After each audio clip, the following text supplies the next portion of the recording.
Hello, all. Welcome back. It's been a while. Back and better than ever. My name is Joshua Moinian. I'm the PropTech and Innovation Chair at NYU Schack, and I'm co-hosted with my lovely co-host, Mariel Ebrahimi. Hi, everyone. Mariel Ebrahimi, CEO of DisruptCRE, and we are excited to be back with the recap show this week, recapping a conversation that John B. Kilroy, Chairman and CEO of Kilroy Realty, had with NYU Schack. So here's our best, most favorite parts. We'll chat a little bit about them. We'd love to hear from you guys in the comments, your take, your thoughts, any other cool parts of the conversation that you thought were a standout. So with that, let's get into it. So really what's happening here is an acceleration of the things that were already well underway pre-COVID. And if you think about the acceleration of all these things, it's been made possible by technology and accelerated by technology.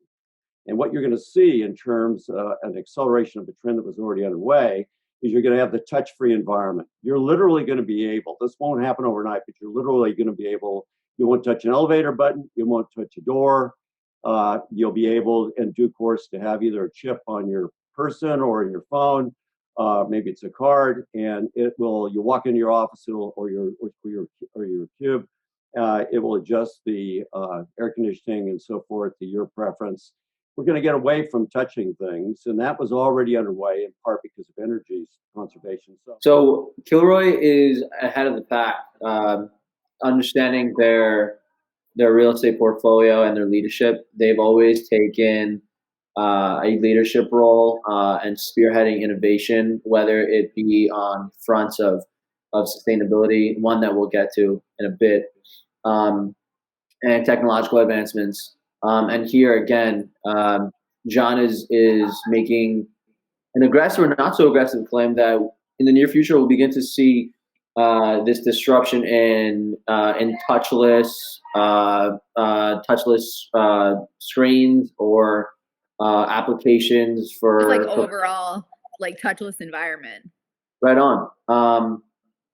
It sounds a bit foreign, but just in the current environment that we're in right now, I wouldn't be all that surprised to begin to start seeing that. Yeah, I love when real estate executives paint a picture of a future that's like tech enabled. It's just, there's something so wonderful about this. Like years ago, it's just, you couldn't imagine, chairman and CEO of a big REIT to be talking about some amazing touchless future. But I think that people are prioritizing making their environments touchless. It's the one thing it's a no-brainer. Some things within the built environment, they have to really consider, okay, is there longevity to this? Does it make sense to invest in this kind of experience for the long term, or is it a trend right now? But this nature of being touchless is something that, yeah, it's super important right now because of COVID and not transmitting the virus, but it's something that people will be cognizant about for years and years and years and years. And so if you can remove the need to have those touch points, whether it's opening a door, touching an elevator button, scanning a badge, whatever it happens to be, that all of a sudden kind of goes away. I think that it has long-term value. So I love it. I think it makes sense. I think it is happening right now. So should we jump into the next one? Yeah, let's do that. Let's touch on it. More importantly today, perhaps with COVID, is control the wellness. The other thing that's a common theme is that all our buildings are gold or platinum, generally platinum LEED. We've been the leader in LEED for 8 years in the North America against all real estate companies. And then wellness and Fitwel and some of these other categories that tenants are looking for in their buildings is become the new LEED, if you will. It's extremely important. And I'm happy to say that in Fitwel, we're the number one company and number one owner of Fitwel buildings in the world, except for the United States government. This is super cool. I love to see so many new certifications. We've needed a more sophisticated system of certifying healthy, safe, wellness focused buildings for a long time. And now you have things like WELL certification, you have Fitwel, and it's just becoming more and more granular. And it's awesome. It just means that like us as inhabitants of buildings get to reap the benefits of these buildings being more focused on health and wellness, the air being better, more plants, like more, available access to water and, some even amenity space that's attributed to health and wellness. And so all of these variety of things that are creating more and more sophisticated, dynamic built environments. It's incredible. So I think that it's important to touch on this as it relates to LEED, Fitwel, well. Years ago, I think there was a greater, if not a sole interest in just the bottom line profit. Now there's people, planet, profit, the 3 Ps. Yeah. And they directly relate in the sense that the numbers have shown, the statistics have been proven out that companies nowadays that are focused on not just the dollar sign, but their impact on the environment, whether you want to, whether it's ESG rating or, the interest in their stakeholders or shareholders, there's a correlation in having an impact on your planet and people benefiting your profit, your bottom line. And so I think it's fantastic that Kilroy is focused on these sustainable initiatives.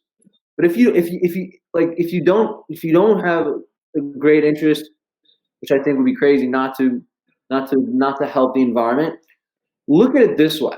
And this is to the companies out there. Look at it this way. Your tenants, right?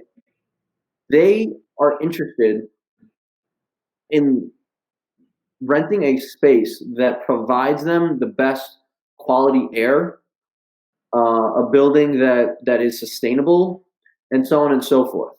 So look at it that way. If you want to have an edge over your competitors in the area with your building, consider taking sustainable initiatives, getting LEED certified, and all those strong applications, because they will ultimately benefit your company.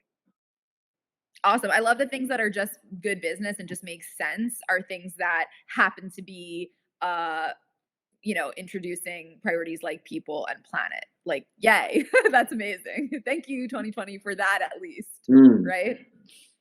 Okay, let's go to our next clip. We always teach location, location, location.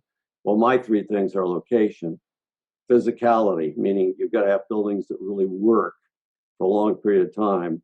And the other is the tenant base. Are you a place where there is a diversity of tenants that are going to lease space? And we've tried to do that, and it's worked very well for us. So what do you think? Location, location, location to what is he saying that the value prop is now, or the strategy? Go to market. Yeah. So, okay. I never heard of this, and I like it, especially now, because I don't think location is as important, right? I would agree. In 1961, there was an essay by this gentleman who was talking about, he was comparing in the 1960s, Pittsburgh and New York City, right? And how Pittsburgh is troubled for a ruined economy down the line. And his sentiment, the thesis was that it's a unilateral industry, right? Just kind of like how you see Pittsburgh and Detroit, they're focused on steel and auto.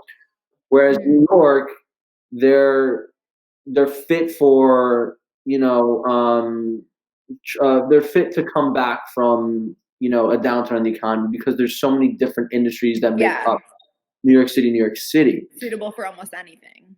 Right. And so where am I going with this, right? Okay, so now SF is... Bring it home, Josh. Right. Now, so Kilroy's portfolio predominantly is in SF. They have a lot of assets there. I'm concerned that now that so SF is like Silicon Valley, tech. We're beginning to see that you can really work from anywhere. I'm curious to see how that will play out, and I'm concerned that SF just will not be what it once was. Already, you are seeing the lower middle class getting bumped out. It's already been overly gentrified. How much can it take? I don't know. It's so interesting, right? Because without the opportunity to meet with people and like meet new people and network, the case for living in some of these places that are so expensive, like San Francisco, like New York City, becomes more challenging, right? Like the value proposition is to be able to network, to be able to meet people who are going to challenge your intellect, your thinking, what you're able to do, right? And help you like level up as a person, as like a thought leader for many of those people who are out in Silicon Valley, definitely here in New York City. So without that, the value proposition changes.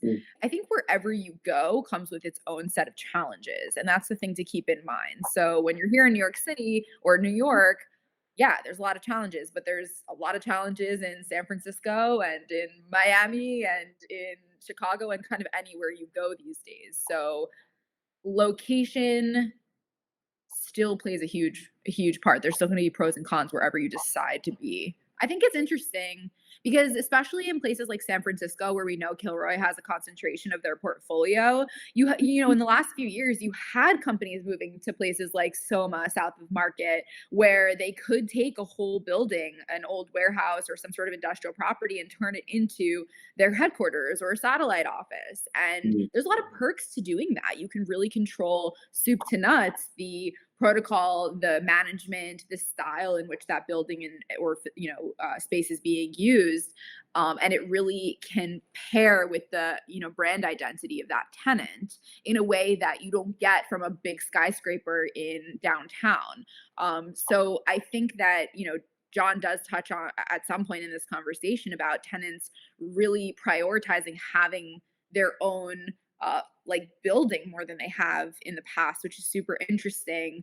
And again, another trend that's been accelerated because of COVID, but it's still very interesting to think that more and more companies will opt to have their whole own building because of the control that they can have over their own health and safety protocols and the management of that building.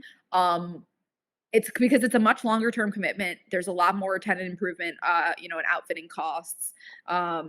There's a lot more that goes into managing your own space than deciding to be a tenant in a building. So that is a huge shift. John calls his tenants partners, and I think it's a fair sentiment. It's an amazing way to look at it. Yeah. And we'll leave everyone with that for this week's recap. Thanks for listening, guys. Have a good one.